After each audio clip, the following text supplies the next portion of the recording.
Sequoia's fun. We need to have Sequoia on our show. That would be funny. Well, I'm gonna have to like mix it up or come up with something different, because if it's the same dude every time, people are gonna get hip to that pretty quick. What can you do as like would you ever do like a fake like pro Klaus Schwab, pro like Great Reset that would be kind of guy, or no? Like put on a bald cap and fucking. I actually have one of those. I do. You can wear your Mega Brain. I'm not sure what happened to that. Oh, the Mega Brain. I'm not sure what happened to it. Oh my God, you guys! I'm really sorry if you guys can hear my mom's cat. She's super fucking loud. Can you hear her? I hear her. Okay, she's nuts. Sorry, sorry. I always get really. My face gets red. Like, holy cow, she sounds like she's dying. She's not. Hey, if I'm just now looking at the chat here, Franco. That's fucking the poor hilarious. chat. Yeah, some of them were getting triggered, and they're like, "Can you please? Who is this guy?" He's like, "Can you put a link to his channel?" I guess they were about to go troll you or something. I about lost my shit when you said what'd you say, the secular humanist? Oh, the rational humanist? Yeah, I was like, from the Leftist Best Network. Fuck you for that. You should have told me. I should have been prepared for that, homie. Why? Why? Because I about fucking ruined gave it up before we even started. Yeah. So let's talk about those names. Like, I know this triggers Jesse. Why does the name like secular talk trigger you so much? This is like the one way you will get Jesse fired up. Well, if you think about it, the two words together, it doesn't make any sense. What is non-secular talk? Secular talk just means talk. So why not just call your show talk? Non-secular talk, I assume, would be prayer or religion-related dialogue. So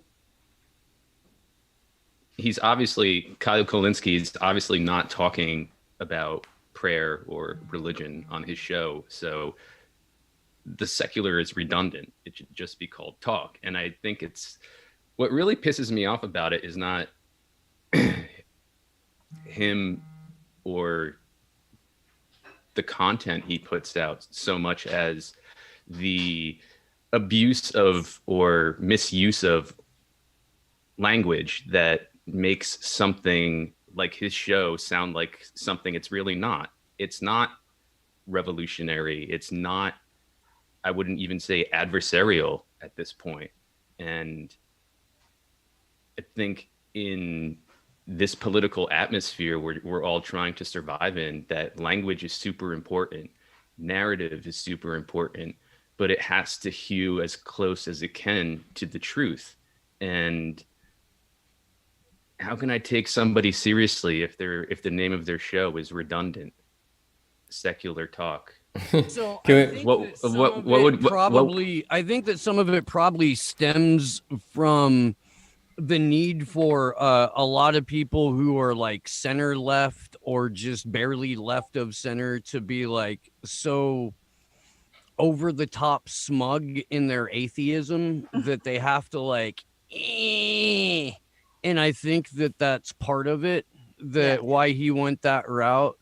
Like you're, it's a hipster thing. Look at me, I'm cool, you know? It's like one of the, I don't know, like one of those like newly into politics, probably, you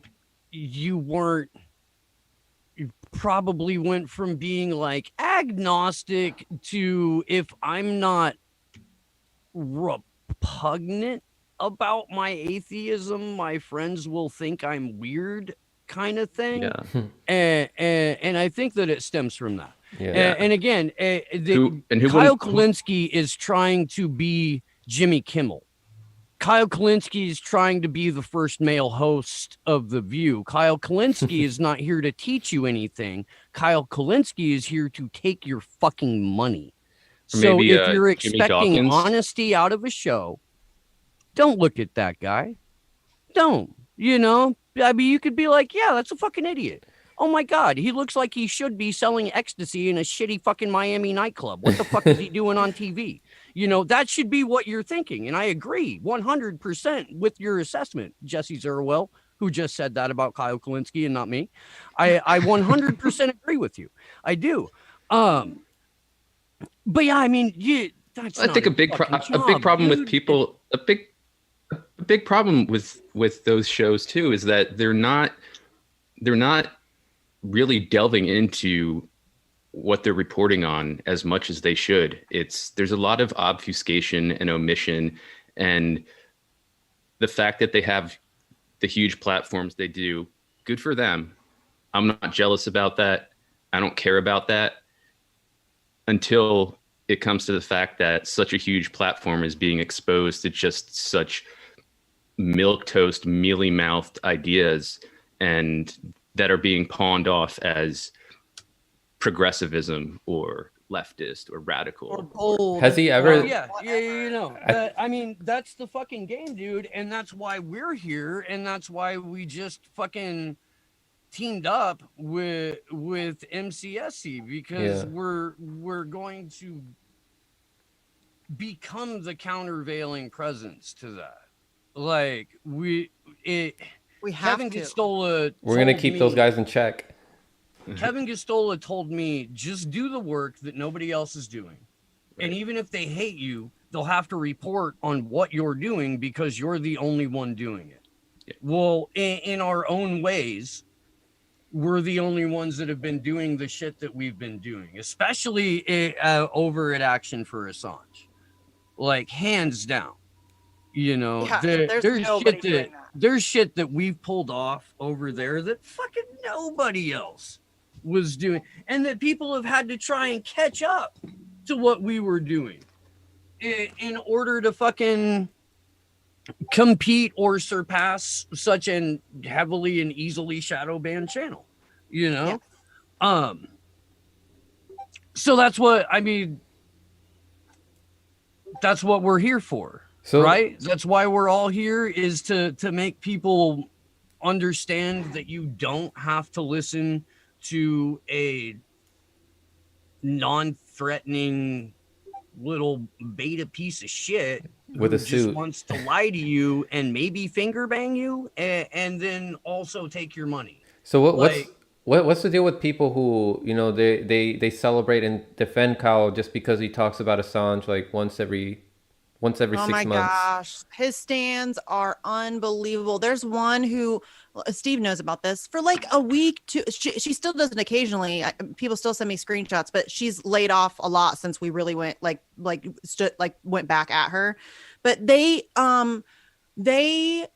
will defend him to the death. I mean, they will come after you. They will subtweet you for weeks. They'll tell, like, they'll smear you. It's dude.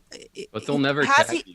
They'll never. No, they never tag you. No, it's all subtweets. It's all very passive aggressive and infantile. But for yes, Kyle Kalinske does occasionally mention Julian Assange, but like Jesse was saying earlier, he doesn't dive into it. It's very surface level coverage. It's very safe coverage. It's like 8-minute videos where he's like, yeah, Julian Assange's extradition was denied. And like, he goes over like the very broad strokes of what just happened, but he doesn't dive into all of the nuances. And this case is unbelievably complicated. There is so much to cover. I mean, we are in like, what is it, Steve? 85 weeks at Action for Assange? 88 weeks at Action for Assange, and we still haven't covered everything that's going on, that has happened and is going on and will happen in the Julian Assange case. There's so much. And so if you're only making 8-minute videos like every couple of months talking about Julian Assange, you're not covering Julian Assange, period. Sorry. You can come after me and you can hate me and you can, defend Kyle. He's not going to sleep with you. Get over it. It's ridiculous how it's the hero worship. It's like we were talking about earlier. It's the same with the politicians. It's all intertwined. It's like this hero worship where these people get put up on pedestals and then they're beyond reproach. You can't criticize them. You can't push them at all. You can, and this is valid criticism. It's not like I'm just making shit up or like calling him anti-Semitic, or whatever. No, I'm literally calling him out for his very obvious weak coverage of the most important press freedom trial or case in history. Like that's not hyperbolic. Like this is legitimately a major story. And if you are in the media business, whether it's independent media or mainstream media, and you're not covering this case, there's something wrong with you. That's news. This is news. It's historic. So there's no excuse. There's just not. So you can come and you can get mad at me, but no, I'm not buying it. So some people... here's the thing. And I think that, again, to like bring it back to what we were doing last night, like where we're all sort of headed is trying desperately to rip people out of their fucking partisan bubbles and to look at the things that actually determine policy and that actually determine concepts like governance and who does the actual fucking ruling. Because politics and all of our quibbles about it is a giant fucking distraction. And what we're like, to a degree, there's a legitimate elbow you can throw at the local level. Yeah. But that's really the best we get. And even then, like our mayor in Santa Cruz, the one that got elected in 2018, was, backed by the DSA and was a living wage and fucking affordable housing fucking zealot. And one of the first things he did as mayor was pass a law to make it illegal to sleep outdoors. And fucking tore down the homeless encampment and shit like that. So, I mean, it's because it's a tourist town that's ran by developers and tech firms. Like, that's the real fucking shit.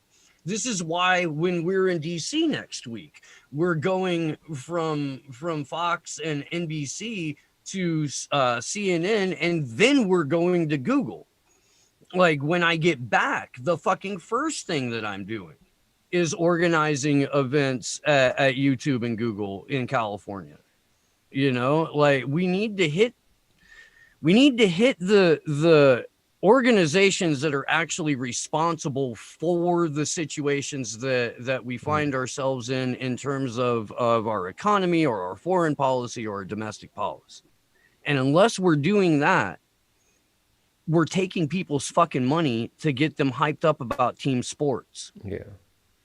Fuck that. Some people think that Kyle, just because he's marginally better than TYT, that we shouldn't be criticizing him so much or give him some slack. But no, like it's not enough. Like everybody, it's not enough, right? People are still being misguided if you're giving milquetoast coverage, and we need to address that. We want. It's not enough to just be like, like have a video up of criticizing the mainstream media and then that's it. That's all you do. You got to go deeper than that. There's a lot of stuff out there that you're not looking into, like the Great Reset, like things like Event 201 and all these other things where these elite class like plan shit out in plain sight. And I don't know what it is. What do you think that they are just afraid that they're going to be called conspiracy theorists if they dive deep into this, or if they talk about election integrity to a deeper degree? I know. Most of these people have a comfortable life now. Most of these people have been able to generate more than enough for themselves, and that's no bullshit. Like, bro, I've been around for a minute, and I talk to people that like I shouldn't, because they tell me way too much. I am an involuntary therapist, right? Like I know things and it hurts. Okay.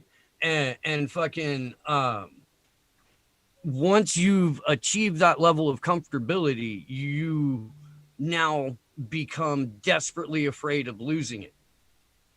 And stepping outside the allowable parameters of discussion, talking about the things that the Ministry of Truth says we are not allowed to talk about, that's the fucking club that they're going to use to beat these motherfuckers into towing the line every single time. And because they lack the fucking, spine, the testicular fortitude, the fucking ability Cojones. will to say, okay, man, fuck it, dude, I'll lose some shit to tell the truth. They're going to toe the fucking line. I'm sorry to cut you off, Jesse. No, that's what makes this Assange I just said case cojones. They lack the cojones. That's what makes the Assange case so important, though, is because that part of the reason why there's been this decade-long campaign against this one dude, and why they are openly torturing him in a maximum security prison in London, and treating him unbelievably horribly, is because they're hoping it he's the proverbial head on the stake. If you fuck with us, this is what's going to happen to you. So don't step out of line. Don't say anything we don't like. They're hoping to impose this level. It's the chilling effect, this level of self-censorship amongst media where, well, if we talk about that, look what happened to Julian Assange. I don't want to go through that. I'm not going to talk about it. And that's what's happening. And it trickles down. Look at the way that the ramping up of the attacks on journalists and journalism. It's by design. Like, they are trying to, it's very much like the kicking people off of Patreon or PayPal, or, getting demonetized on YouTube or whatever. I call it, it's almost like economic sanctions on independent media. They're Corbett trying to Report just got taken down. Sorry. Today? Corbett Report just got taken down today. Vanessa Beeley's YouTube. Yeah, we were going to get into that. Yeah, we were going to get into that. And we're with Slow News Days going live in 45 minutes too. We've got some direct quotes and shit like that from some of the people who've been censored from off book conversations this morning and stuff like that. So but yeah, it's out of hand. Out of fucking hand. What do you guys say in response to people who are like, oh, you can't expect everybody to cover everything in politics? You don't have to. You don't have to. Stop fucking covering politics, you dumb fuck, and cover something real. You lazy piece of shit. You fucking lazy grifter. Fucking stop. You're setting everybody back. You are hurting everything by doing this. And as an example, you lazy piece of shit. And as an example, Kyle's out here still telling people that the squad is still their allies, and that they're just bad strategists.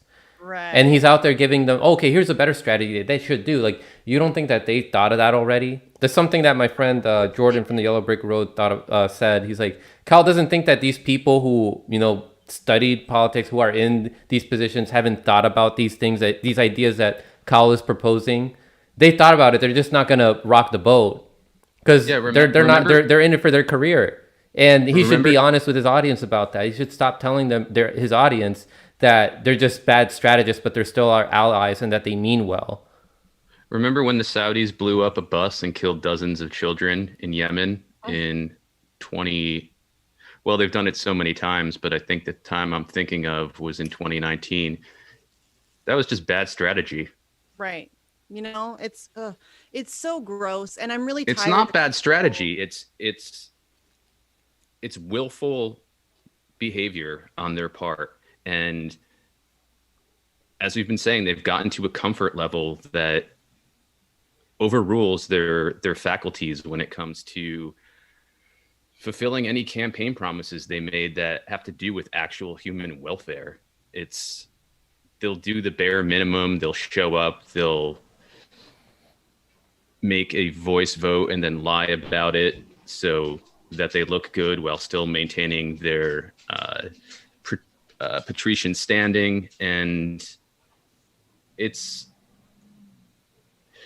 would be a joke if it weren't destroying so many people's lives. And I think, again, as we spoke about earlier in the show, we need to very critically deconstruct and rethink the political system we've been living under, because working within the same framework is not going to change anything. No, it's ridiculous. That's a ridiculous notion. But Franco, the fact that you just said that, what is your response to when people say that you can't cover everything? That drives me crazy, because I get that a lot from people when I talk about Julian Assange and I'm pressuring content creators to cover Julian Assange. Well, or even politicians. Like, I've had people say to me when I've asked Bernie Sanders or AOC to speak on Julian Assange, what, you just want them to drop everything and focus on Julian Assange? No, I never fucking said that. that. But this is a massively important issue, and I'm asking them to just speak on it once. Like, just once would be good. Make a statement, like come out strong in defense of press freedom, freedom of speech,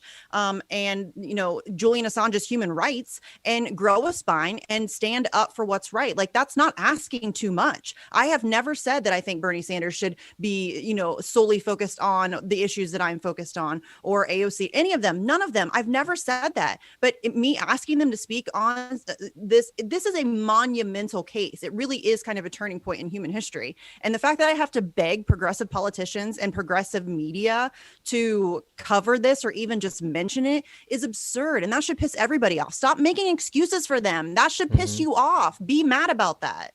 It's insane that that's not a thing that people get frustrated about. I think so here's something else that I figured out real quick. I figured this out over the last like year and a half, but I don't even know if I've ever addressed it in terms of why there are some people that get like so fucking eggy when you legitimately criticize another show.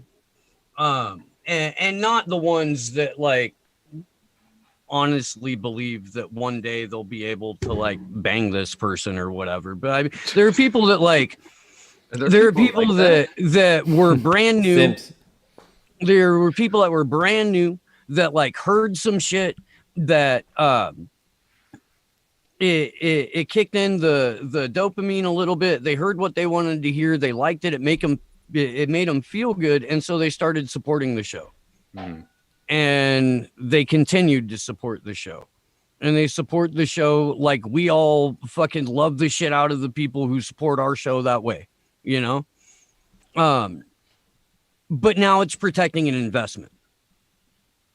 Now you're coming after where they put their money.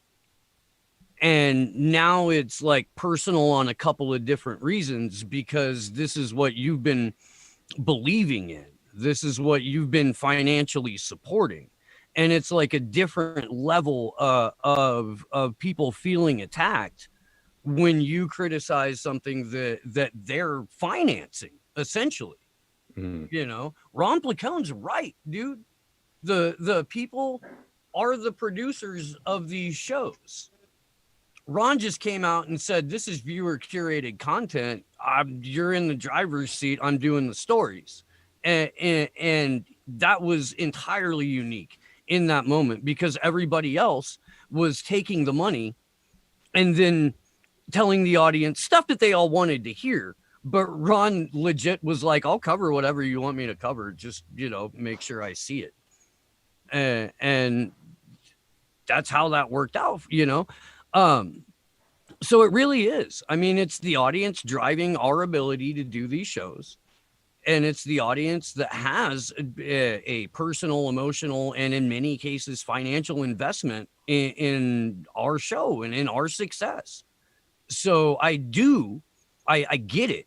I do. And here's the thing. You don't get to win all the time.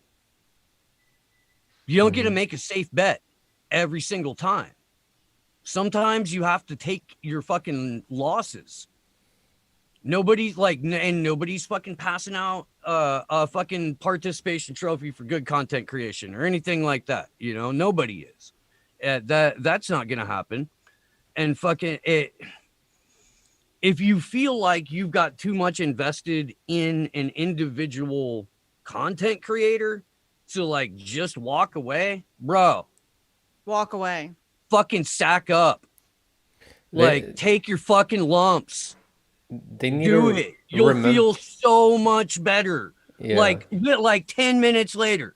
Like, you'll be like, fuck, dude. Gotta just crash before you burn. Like, that was some shit, and then you can just sort of come back. Yeah, sorry. Well, yeah, just stop getting that invested. Like, listen, I love everybody that watches Facts on the Ground or Action for Assange or Slow News Day or all of our view. Like, I love all of those people, and I'm very grateful for anybody that supports me. But please don't get so invested in like Facts on the Ground that you start lionizing me and thinking that I'm like somehow above criticism or that I'm always right, or like I've had people say that on Twitter. Oh, you never miss. this. Yes, I do.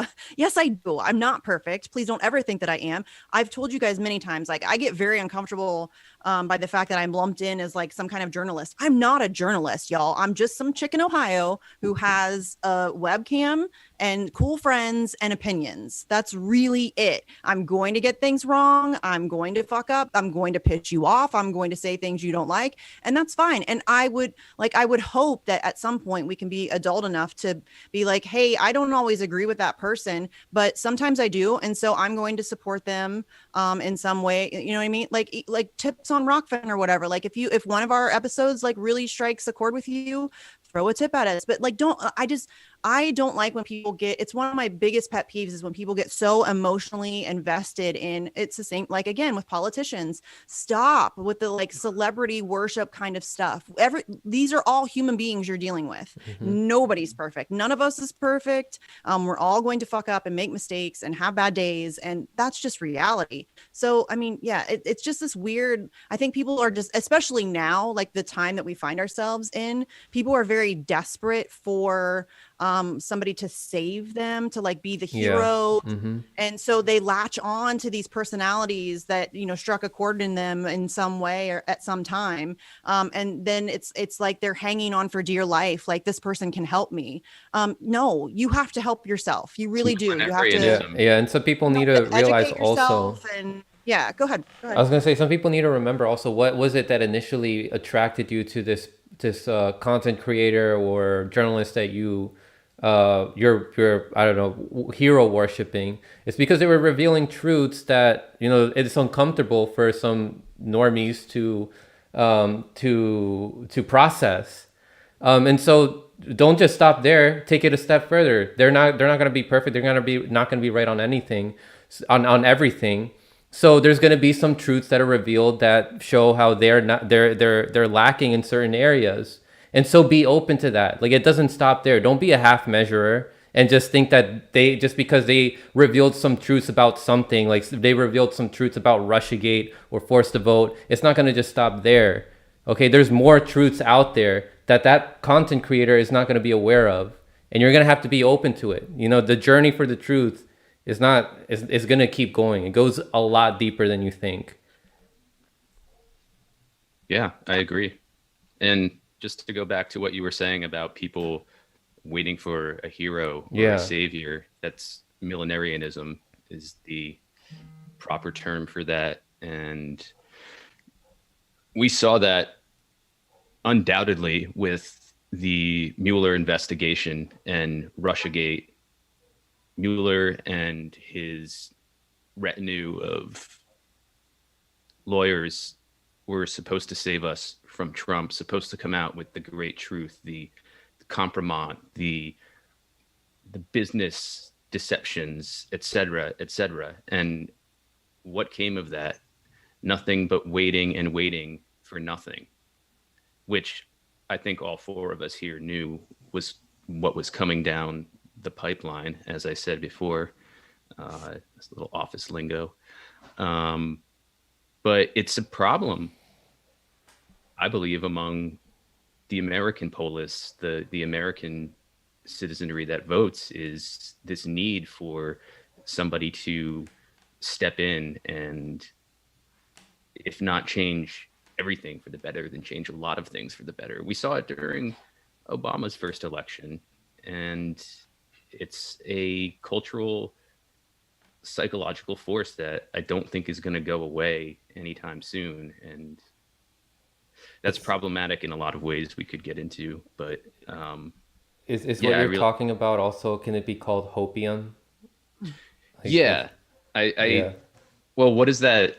The first time I heard that used was yesterday when Glory was saying it. So. Really? The first time I heard that used was at a Grateful Dead parking lot in like 1991. Damn.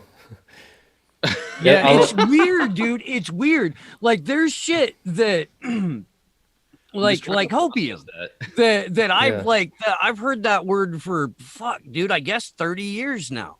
Wow. That people have just, started saying like all fucking over again. The whole fuck around and find out thing, a decade ago, that was on a banner in our yard. Yeah, I remember that one. Like, as a fucking just a general message to the people that would come, because we had a like 60 by 80 tarp up overhung in the trees so we could play live music during the winter because we live in a rainforest. So it was like basically a, you know, outdoor music venue that you could play at in the rain. But Shit Kicker Mountain Town, people get out of line a little bit, and so you needed to have a sign that said if you, and so it happened a few times, and people found out, and then they stopped fucking around, and it was great. A lot of people had their hopes up on MPP because their favorite content creator was propping it up.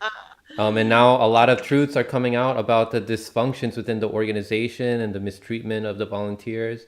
And Steve, you saw this coming like over a year ago, I think. I saw this coming 5 years ago. And yo, dude, look, I know there's some other show hosts in the chat right now. I know there's some other people that are gonna watch this. Trust my instincts. I mean, just get used to that. Just get used to that. Trust my instincts. Because I've been right about all this shit. Like from day fucking one. I was fucking called exactly every fucking move the squad was going to make before they fucking did it. Trust my fucking gut. Do that. You should. And I know nobody's gonna, because they never fucking do. And I tell you flat the fuck out. Didn't I tell you, Franco, exactly what was gonna fucking happen? It's coming out. Yeah. And some people, you know, I understandably they feel hurt because they had a lot of their hopes on it. Because a lot of people still believe a lot in electoral politics, and they think that a third party will succeed and take down the duopoly if enough of us support it. But as I said in my video where I was, you know, discussing what's going on with MPP, a third party has to evolve from a coalescence of movements. One of those movements, most importantly, has to be the election integrity movement. Or it has to bring a bunch of people together, because how will a third party succeed with all these suppressions, especially with HR1, which just passed? Like, it's impossible, especially if the people who are in charge have no idea what they're doing. And it's revealing more and more that they have no idea what they're doing. It's just people that wanted to start a third party for clout. The people pushing third parties never talk about election integrity. Ever. It's something we're considering. Nobody talks about it. That's all they say.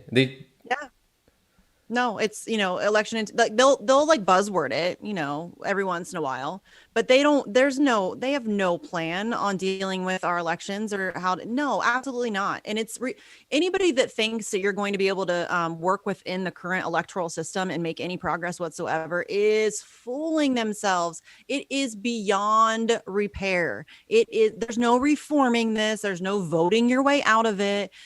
It's done. Like, it's done. Please, please, please stop working within the electoral system. Like, again, like Steve said, I think earlier, some local shit. Yeah. Okay. I could see, you know, getting involved in some local shit because you can, on like ballot measures and school boards and stuff like that, you can potentially make a difference in your local community. So I'm not like, don't take this as I'm saying, you know, distance yourself entirely from, you know, electoral politics.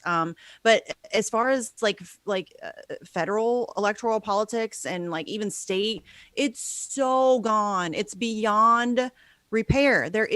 You just can't. The corruption is way too thick, and you cannot change their game playing by their rules. You know, they'll just change the rules. They've shown that over and over again. Every time you think that you're gonna, you know, you get a little bit of headway, they just change the rules, and you know, it's ridiculous to think that you're going to. I mean, I don't know how anybody could have witnessed 2016 up until now and think that that's possible still. What kind of mental gymnastics do you need to perform in order to think that that's an option still? It's I don't get it. Oh, Miss Jessie, we can't hear you. Oh, yeah, you're muted. Sorry, homie. I muted myself while I got up. But we can see it again in the language that the current administration is using. I'll go back to that Hill article I referenced earlier, which you sent along to us, Franco. And this is from the article. White House Press Secretary Jen Psaki said that Biden will deliver his first primetime address to the nation on Thursday night to commemorate the 1-year anniversary since businesses and schools began closing down in an effort to contain the pandemic, and terms like social distancing became part of the American lexicon. What is there to commemorate about that? And it's not just the language, it's what the language implicates about these like factitious excellencies of government ceremonies. They mean nothing. Bro, wait till you start reading national security white papers and shit. Oh, I do. I'd be like, you should read the NSC AI final report. I'll send it to you. It's what we're about to dive into for the next like week. Cool. It's a nightmare. Yeah. Yeah, that sounds like a lot of fun, Steve. Thanks for that. Yeah, but before I'm reading 286 pages of the National Security Council on artificial intelligence's final report to the White House. Why do we hate ourselves so much to do this? For real though, like because nobody else is doing the fucking work. Yeah. And then you have Joe. This is the important shit. I know. And then you have Joe Manchin, who is behind the reduction to $300 for weekly unemployment, and he said apparently that he'll block a climate and infrastructure package if Republicans don't have any input in the 50-50 Senate. So this is we're dealing with people who deal in a reality that exists solely in their head and maybe within the Beltway, and there's no rational reckoning with these people. They don't have our backs. They don't have our backs. They're not going to divert from business as usual, and it's. Why would they? There's no incentive for them to do so. Yeah, that's the thing is there's no reason for them to do that. We've given them no reason. They have no reason to fear us. They have no reason. Everybody's just going to keep voting in the, for the lesser. I heard some people, like other content creators, say we should still be donating to the squad despite this behavior that they're showing. Like the right is brave enough to withhold their vote from stuff, but nobody on the left is ever willing to do it. Okay, I'm not going to be that mean. Why even? Why would you keep supporting that? But yeah. Doesn't Ocasio-Cortez have a merch store? Yeah, she does. Yeah. Enough surplus income. How ironic is that she's selling Eat the Rich? $45 t-shirt that says Eat the Rich. Yeah, how ironic is that? Tax the rich. Also, the designs on those shirts and sweatshirts are fucking hideous. And doesn't she have enough surplus income at this point? That we don't need to donate to her or the rest of the squad, the police squad, the progressive. I'm not donating to any politician that's running within the duopoly ever. I said that a long time ago. I broke my rule twice in the 2020 presidential election because I donated I think $5 to Tulsi and $5 to Mike Gravel or Gravel, however you say his name. People say it differently, but that was just to help them get on the debate stage because I really wanted to see everybody on the debate stage. And I should be upfront about the fact that I did also buy Mike Gravel merch because he had awesome merch, like a hat that says "Send Dick Cheney to the Hague" and the Pentagon Papers rolling papers. I had to have those. I'm not apologizing for that. Sorry. That had to have them. Wait, what are those? I once bought a pack of Jeff Sessions rolling papers. Nice. Had Jeff Sessions smoking a joint on the package. Yeah. Nice. Yep. The Pentagon Papers ones are pretty cool. I mean, that's pretty cool. You can't blame me for that. That was pretty cool. No, hell no. Yeah.